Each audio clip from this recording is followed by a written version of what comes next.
बिस्मिल्लाहिर्रहमानिर्रहीम। अस्सलामुअलैकुम students, this is Atif Ahmad, your physics teacher. बच्चों, आज की इस वीडियो में हम एक छोटा सा आसान सा टॉपिक डिस्कस करने जा रहे हैं, that is spontaneous and random nuclear decay.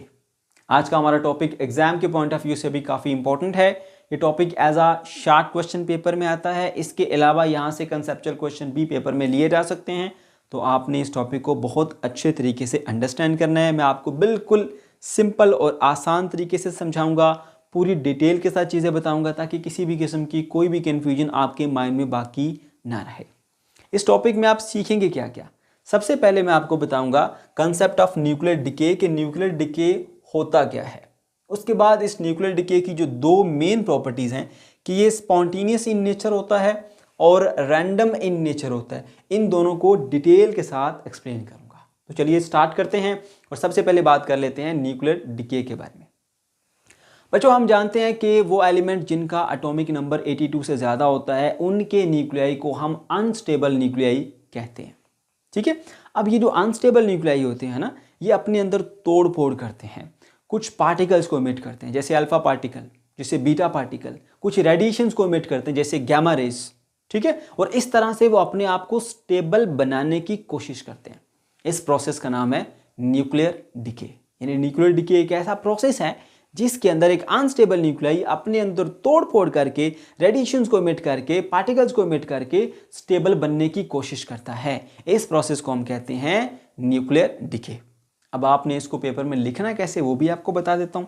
तो सबसे पहले आप हेडिंग लगाएंगे जी न्यूक्लियर डिके की, और लिखेंगे a process of disintegration. Disintegration कहते हैं तोड़ फोड़ का अमल। ठीक है।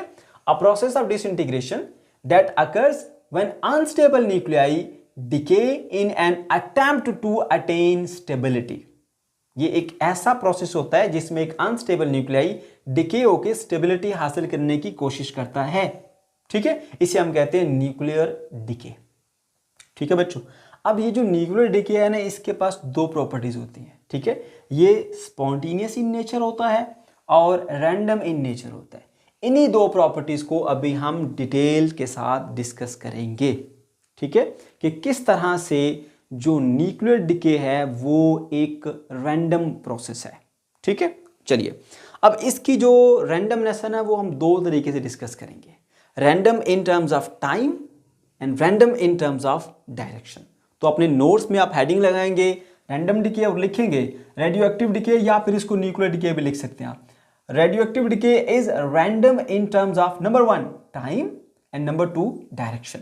ये इन टर्म्स ऑफ टाइम भी रैंडम होते हैं और इन टर्म्स ऑफ डायरेक्शन भी रैंडम होते हैं। ठीक है ना। अब टाइम के हवाले से हम पहले बात करते हैं, तो फिर आप हेडिंग लगाएंगे रैंडम इन टाइम या randomness in terms of time.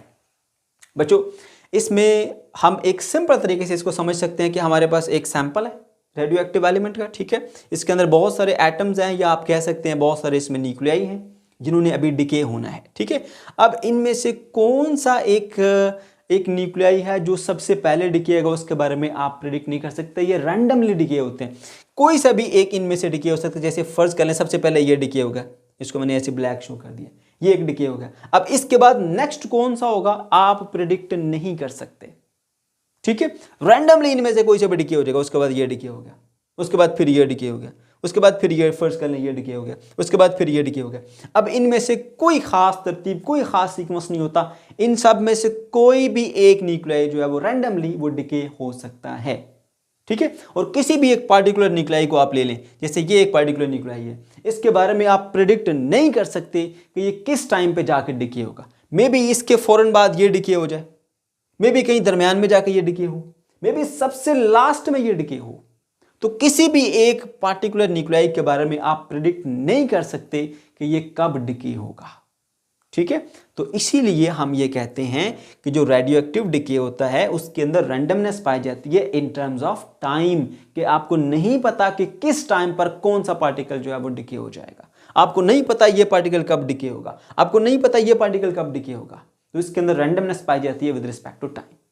ठीक है। अब आपने नोट्स में कैसे लिखने हैं इसको, we can not predict when a particular nucleus will decay. हम ये नहीं प्रेडिक्ट कर सकते कि कब कोई एक पार्टिकुलर न्यूक्लियस जो वो डिके होगा, इसलिए इसके अंदर रैंडमनेस पाई जाती है इन टर्म्स ऑफ टाइम। ठीक है, न्यूक्लियाई डिके रैंडमली, इसमें जितने भी न्यूक्लियाई होते हैं वो रैंडमली डिके हो रहे होते हैं, किसी भी टाइम कोई सा भी जो है वो डिके हो सकता है। ठीक है, उम्मीद है आपको ये पॉइंट समझ में आ गया होगा। अब अगेन हम जो न्यूक्लियर डिके की रैंडमनेस है वो हम विद रिस्पेक्ट टू डायरेक्शन भी डिस्कस करेंगे। अब देखो जरा, हमारे पास जब एक न्यूक्लियर डिके होता है ना, तो डिके होने में क्या होता है, उसका जो न्यूक्लियाई होता है वो तोड़ फोड़ करके कुछ अल्फा पार्टिकल, बीटा पार्टिकल या गामा रेज को इमिट करता है। तो हम इसमें से कोई एक ले लेते हैं, लाइक अल्फा पार्टिकल। अब इसने जो अल्फा पार्टिकल इमिट किया, वो अल्फा पार्टिकल किस डायरेक्शन में जाएगा उसके बारे में भी आप प्रेडिक्ट नहीं कर सकते। ठीक है, जैसे यहाँ पर जो डिके हुआ था, यहाँ पर ये इसने डिके किया, उसमें से अल्फा पार्टिकल इमिट हुआ, किस डायरेक्शन में जाएगा आप इसको प्रेडिक्ट नहीं कर सकते, वो इधर को जा रहे हैं। ये वाला डिके हुआ इधर को जा रहा है अल्फा पार्टिकल, ये डिके हुआ इधर जा रहा है, तो इनकी डायरेक्शन भी रैंडम होती है। किसी भी डायरेक्शन के अंदर अल्फा, बीटा या गामा रेज जो है वो इमिट होके जा सकती हैं। कोई इसकी डायरेक्शन के बारे में आप प्रिडिक्ट नहीं कर सकते कि इसमें से जो डिके के बाद अल्फा पार्टिकल निकला है वो किस डायरेक्शन में जाएगा, या इसमें से जो अल्फा पार्टिकल निकला है वो किस डायरेक्शन में जाएगा, वो किसी भी डायरेक्शन के अंदर जा सकता है।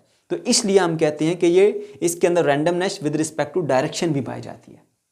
पेपर में कैसे लिखना है आपने, लिखिए उसको, we also can't predict in which direction a particle or a radiation will be emitted. हम नहीं प्रिडिक्ट कर सकते कि इसमें से जो न्यूक्लियर डिके हुआ और जो पार्टिकल एमिट हुआ, चाहे वो अल्फा पार्टिकल है, चाहे वो बीटा पार्टिकल है, चाहे वो गामा रे है, वो किस डायरेक्शन में जाएगी, उसकी डायरेक्शन के बारे में भी आप प्रिडिक्ट नहीं कर सकते।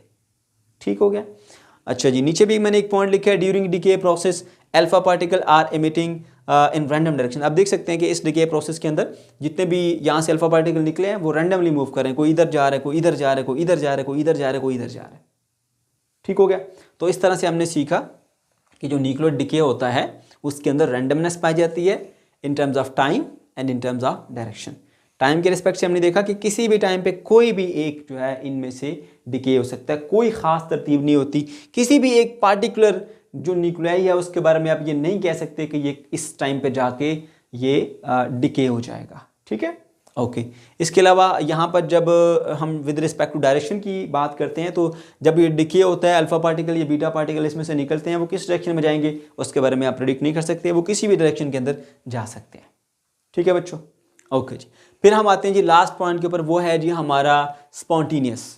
ठीक है ना, स्पॉन्टेनियस इन नेचर। ये जो न्यूक्लियर डिके होता है ये स्पॉन्टेनियस इन नेचर होता है। बच्चों इससे प्रीवियस लेक्चर में मैंने आपको ये बताया था कि दो साइंटिस्ट थे, मैरी क्यूरी और पेरी क्यूरी, हस्बैंड वाइफ, ठीक है, जिन्होंने काफ़ी ज़्यादा काम किया रेडियो एक्टिविटी के ऊपर। उन्होंने ये बात ऑब्जर्व की थी कि जो रेडियो एक्टिव डिके है या जो रेट ऑफ डिके है उसके ऊपर प्रेशर का कोई फ़र्क नहीं पड़ता। प्रेशर कम कर लो, प्रेशर बढ़ा दो, कोई फ़र्क नहीं पड़ता उसके ऊपर।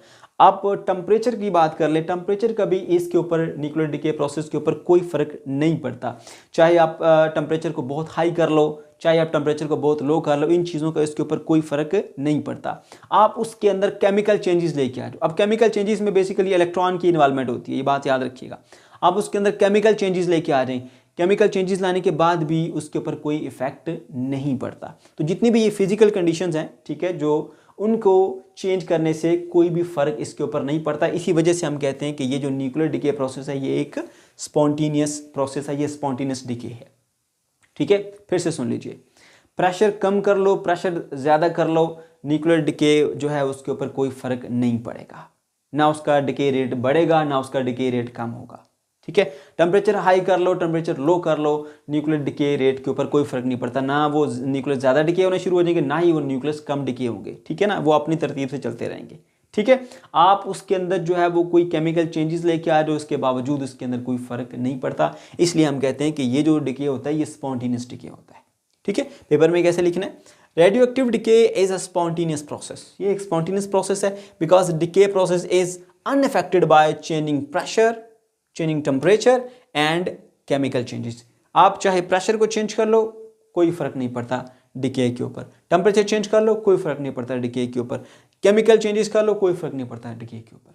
डिके उसी तरह से जारी रहेगा। इसीलिए हम कहते हैं कि जो न्यूक्लियर डिके है वो रैंडम इन नेचर होता है और ये एक स्पॉन्टेनियस डिके है। ये फिजिकल कंडीशंस के ऊपर डिपेंड नहीं करता। तो बच्चों ये था हमारा आज का टॉपिक। अगर आपको कोई कन्फ्यूजन है या किसी किस्म का कोई प्रॉब्लम है तो कमेंट सेक्शन के अंदर आप ज़रूर पूछ सकते हैं। अल्लाह हाफिज़।